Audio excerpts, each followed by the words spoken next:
গত 18 মাসে মানে ডক্টর মোহাম্মদ ইউনূস আমাদের বাংলাদেশের গোয়া মারার যে কাজে ব্যস্ত ছিল, সে 18 মাসে একটা রেল সেতু হয়নি, একটা সড়ক সেতু হয়নি, একটা উড়াল সেতু হয়নি।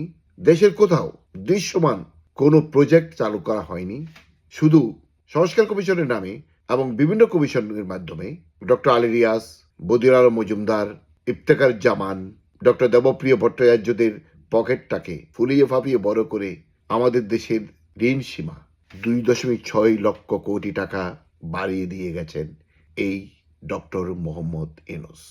মাননীয় দর্শক, ডক্টর মোহাম্মদ ইউনূসের মূল ব্যবসা, যেটা উনি সোশ্যাল বিজনেস বলেন, সেটা হচ্ছে দারিদ্রতাকে বাড়িয়ে যাওয়া, মানে দেশের মধ্যে দরিদ্র জনগণের সংখ্যা বৃদ্ধি করে দেওয়া। ডক্টর মোহাম্মদ ইউনূস সে কাজে চূড়ান্ত সফল। তিনি বাংলাদেশের গোয়া মেরে দেশটাকে 20টা বছর পিছিয়ে দিয়েছেন। সেই সাথে আমাদের ঋণের পরিমাণ সেই সাথে আমাদের দেশের ঋণের পরিমাণ 2.6 লক্ষ কোটি টাকা বাড়িয়ে দিয়ে গেছেন।